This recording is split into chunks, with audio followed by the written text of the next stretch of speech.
బాధితుడిని and బాధిత కుటుంబాన్ని పరామర్శించాల్సిన తీరు చూస్తే నిజంగా ఇలాగా పరామర్శిస్తారు.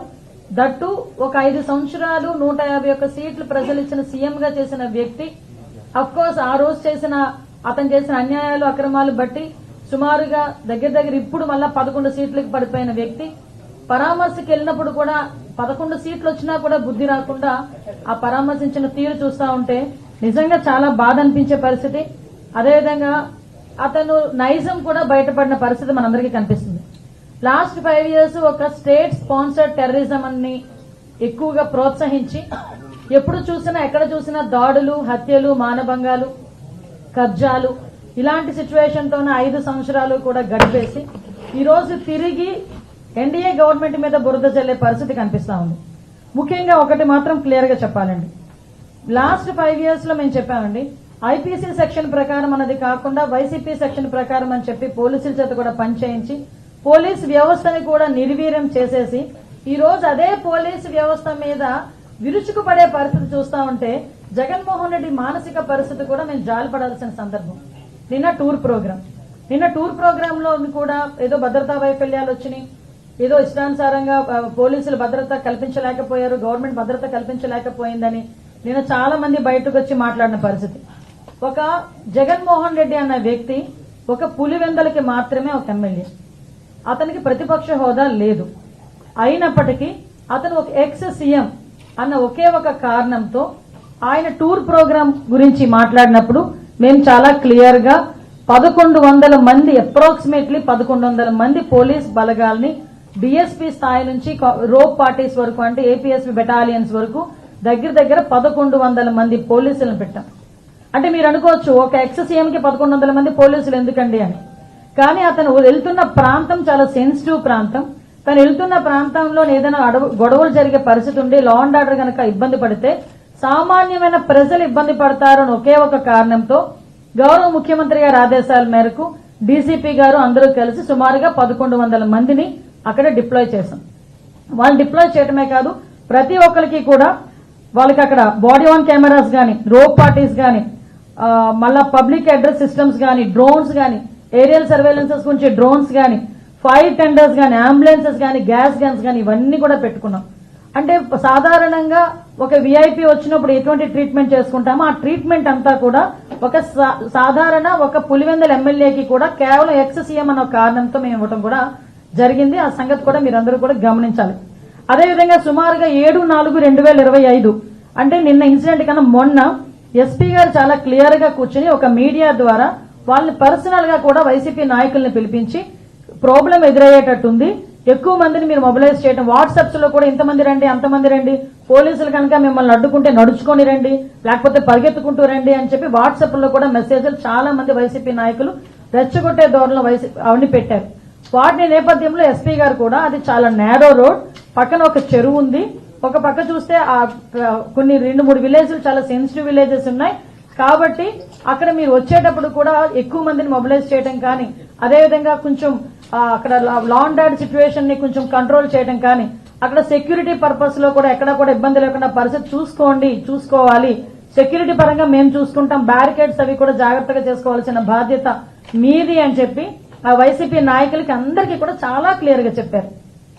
ఆఖరికి హెలీప్యాడ్ దగ్గర వేసిన బ్యారికేడ్స్ కూడా చాలా ఎందుకు పనికిరాకుండా ఇలా గట్టి కదిపితే పడిపోయేటట్టుగా ఉన్నాయన్న సంగతి మా డిపార్ట్మెంట్ వాళ్ళు ఎవరైతే అక్కడ బ్యారికేడ్స్ వేశారో వాళ్ళకి కూడా చెప్పడం జరిగింది.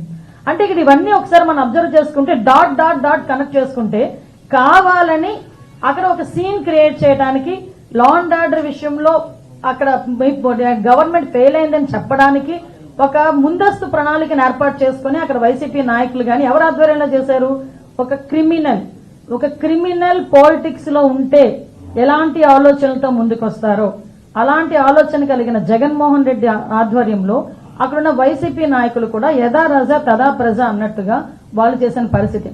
ఇవే కాకుండా హెలీప్యాడ్ దగ్గర సుమారుగా 250 మంది పోలీసులను పెట్టామండి ఒక్క హెలీప్యాడ్ దగ్గర.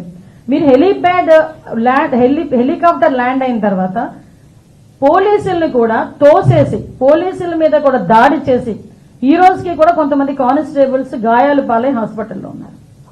అంటే మేము అక్కడ కనుక గట్టిగా మాట్లాడి గట్టిగా మేము ఏదైనా ప్రొటెక్ట్ చేస్తే పోలీసులు మమ్మల్ని అడ్డుకున్నారు అంటారు.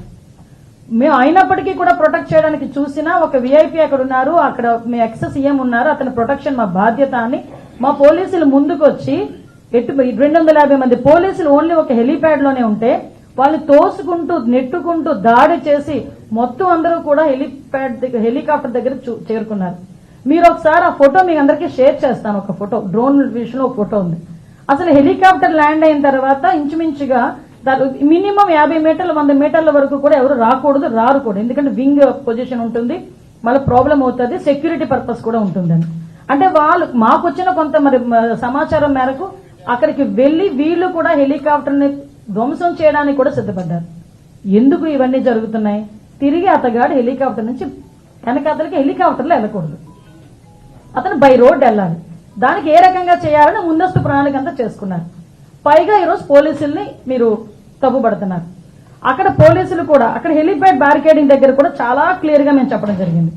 ల్యాండింగ్ టైం చూసుకుంటానండి, అక్కడ దగ్గర మనకి అతను 11:04 అతను ల్యాండ్ అయ్యారు.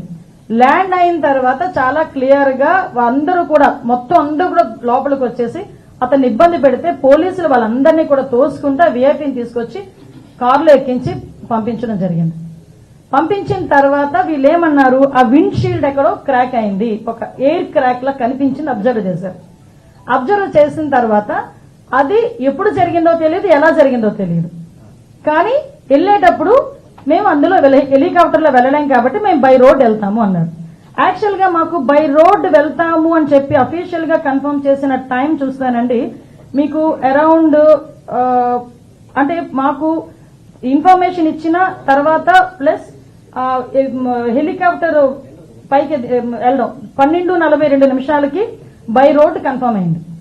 12:42 బై రోడ్ కన్ఫర్మ్ అయింది. 12:56 చాపర్ టేకాఫ్ అయిపోయింది. ఒకటి నాకు అర్థం కాదు ఏంటంటే ఇక్కడ ఒక స్టెప్ బై స్టెప్ చూసుకుంటే 12:42 రోడ్ మార్గాన్ని వెళ్తాము అని ఎందుకు చెప్పారు? హెలికాప్టర్ చాపర్ వాడు పైలట్ మేము మళ్ళీ పైకి తీసుకెళ్లేము, మాకు ఇబ్బంది అవుతుంది, టెక్నికల్ ఇష్యూస్ ఉన్నాయి కాబట్టి అతను ఏ ప్రోటోకాల్ ప్రకారం చెప్పాడు, ఏ టెక్నికల్ బేస్డ్ గాని అతను చెప్పాడు, లేకపోతే అతను ఎందుకు ఇబ్బంది పడ్డాడు తిరిగి విఐపీని తీసుకెళ్లడానికి, ఇది ముందస్తు ప్రణాళిక, లేకపోతే అతను వన్ సైడ్ కే చాపర్ మాట్లాడుకున్నాడా, ఇవన్నీ కూడా మనం ఆలోచన చేసుకోవాలి. ఎందుకు ఇన్ని డౌట్లు వస్తున్నాయంటే చాపర్ ఎగరటానికి విఐపీ ఉంటే ఎగరటానికి ఇబ్బంది అట. విత్ ఇన్ 14 minutes లో చాపర్ టేక్ ఆఫ్ అయిపోయింది, హ్యాపీగా వెళ్ళి ల్యాండ్ అయిపోయింది. కానీ చాపర్ లో వెళ్ళే విఐపీకి ప్రాబ్లం కానీ ఆ పైలట్ కి ప్రాబ్లం కాదా? మరి పైలట్ ఎలా వెళ్ళాడు అదే చాపర్ లో? ఒకసారి మనం ఆలోచన చేసుకోవాలి కదా ప్రజలందరూ కూడా. అదే విధంగా మీరు అబ్జర్వ్ చేసుకుంటే ఎంత అంటే ఒక క్రిమినల్ సైకాలజీ ఉన్న వ్యక్తి పొలిటికల్ లీడర్, మళ్ళీ ఎందుకు చెప్తున్నానంటే నాకే చాలా చిరాకు అనిపించింది. నిన్న ఇలా కూడా ఆలోచిస్తారా ఒక పొలిటికల్ లీడర్స్, ఇలా కూడా ఆలోచిస్తారా అసలు మనుషులు అనిపించింది. 11 గంటలకి ఇంకా మేము ఇంకా అతగాడు ల్యాండ్ అవ్వలేదు, ఏమీ అవ్వలేదు. ఫస్ట్ పోస్టింగ్ ఒకటి వస్తుంది వైసీపీ దగ్గర నుంచి, ఎక్కడ పడితే అక్కడ పోలీసులు అడ్డుకుంటున్న, వైసీపీ నేతలను అడ్డుకుంటున్న పోలీసులు మమ్మల్ని అక్కడ వరకు రానివ్వట్లేదు అని ఒక పోస్ట్ పెడతారు. విత్ ఇన్ 30 minutes లో హెలిప్యాడ్ దగ్గర భద్రతా వైఫల్యం, పోలీసులు ఎవరు లేరు. అక్కడేమో పోలీసులు ఉన్నారంటావు, ఇక్కడేమో పోలీసులు లేరంటావు. అసలు ఎలాగ జనాల్ని ఎలా సైకలాజికల్ గా వాళ్ళు ట్యూన్ చేయడానికి ప్రయత్నం చేస్తున్నారని చెప్పడానికి మీకు ఒక ఉదాహరణ చెప్తున్నా. మళ్ళా బయటకు వచ్చి ఓకే ఇదంతా జరిగింది, తర్వాత బయటకు వచ్చి ప్రెస్ మీట్ పెట్టారు. ఆయన ఇంచుమించుగా 11:04 ల్యాండ్ అయ్యారు. డిపార్చర్ 11:15 డిపార్చర్ అయ్యారు. అక్కడ నుంచి పాపిరెడ్డిపాలెం వెళ్లారు, అక్కడ విక్టిమ్ హౌస్ కి వెళ్లారు, ఇంట్రాక్ట్ అయ్యారు, బయటకు వచ్చి ప్రెస్ మీట్ పెట్టారు. బయటకు వచ్చి ప్రెస్ మీట్ పెట్టి ఎలా మాట్లాడారు, ఏం మాట్లాడారు అన్నది ప్రపంచం అంతా చూశారు నిన్న. అదంతా ఆ ప్రెస్ మీట్ అంతా చూస్తా ఉంటే ప్రెస్ మీట్ లో జగన్మోహన్ రెడ్డి ఆ ప్రెస్ అతని మాటలు ఒక చెవులో వినిపిస్తా ఉంటే మైండ్ లో రన్ అవుతుంది. ఏంటి రన్ అవుతుంది తెలుసా ప్రజలందరికీను? ఇదే జగన్మోహన్ రెడ్డి లాస్ట్ 5 సంవత్సరాలు చేసిన అరాచకాలన్నీ ప్రజల మైండ్ లో రివైండ్ అవుతున్నాయి. ఎలా రివైండ్ అవుతున్నాయి? మాట్లాడితే లా అండ్ ఆర్డర్ లేదు, లా అండ్ ఆర్డర్ లేదు, లా అండ్ ఆర్డర్ లేదు. అసలు నాకు అర్థం కాలేదు. ఇంతకు ముందు చంద్రబాబు నాయుడు గారు ప్రతిపక్ష నేతగా ఉండేటప్పుడు చలో ఆత్మకూరు అని చెప్పి పిలిపిస్తే నువ్వు ఇంటి దగ్గరకు వచ్చి తాళ్లు కట్టి, గేట్లకు తాళ్లు కట్టి ఆయన హౌస్ అరెస్ట్ చేసిన పరిస్థితి కూడా మర్చిపోయాడు ఆయన ఏమైనా? ఒక పక్క నుంచి చూస్తే అదే సందర్భంలో వైజాగ్ వచ్చి ఆయన వైజాగ్ టూర్ పెట్టుకుంటే ఎయిర్పోర్ట్ నుంచి బయటకు రానివ్వకుండా గూండాలను పెట్టి అతని మీద దాడి చేయించిన పరిస్థితి మర్చిపోయారు Jaganmohan Reddy. Law and order గురించి మాట్లాడుతున్నాడు ఆయన. నేను ఇప్పుడు ఆయన ఎక్స్ సీఎం గా చంద్రబాబు నాయుడు గారు ఉన్నప్పుడు ఆయన చేసిన అరాచకాల్లో ఏదో మచ్చుకు కొన్ని చెప్తున్నా. అదేవిధంగా రామతీర్థాలకి రాముడు తల నరికేశారని రామతీర్థాలకి గౌరవ అప్పుడు ఎక్స్ సీఎం ఇప్పుడు సీఎం గారు చంద్రబాబు నాయుడు గారు వెళ్తే లారీలను అడ్డగా పెట్టి రోడ్డు మీద కూర్చోబెట్టే సందర్భం మర్చిపోయారు ఆయన. ఇదే చంద్రబాబు నాయుడు గారు అమరావతి పర్యటన పెట్టుకుంటే బస్సు యాత్ర చేస్తే ఆ బస్సు మీద రాళ్లు రువ్వితే అది భావస్వేచ్ఛా ప్రకటన అని నీ పోలీస్ చేత ఒక రోజు మాట్లాడించిన సందర్భాన్ని మర్చిపోయాడా జగన్మోహన్ రెడ్డి?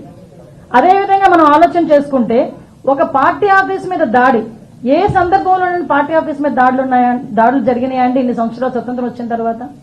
ఒక పార్టీ ఆఫీస్ మీద దాడి జరిగింది. ఎందుకు ఇలా జరుగుతుంది? డీజీపీ ఆఫీస్ పక్కనే ఉన్న పార్టీ ఆఫీస్ మీద దాడి జరిగింది అంటే అదే మాకు బీపీలు పెరిగిపోయినాయి, మా కార్యకర్తలకి బీపీలు పెరిగి చేశారు అని సాక్షాత్తు సీఎం కుర్చీలో కూర్చున్న జగన్మోహన్ రెడ్డి మాట్లాడిన తీరు జనాలు మర్చిపోయారు అనుకుంటున్నారా?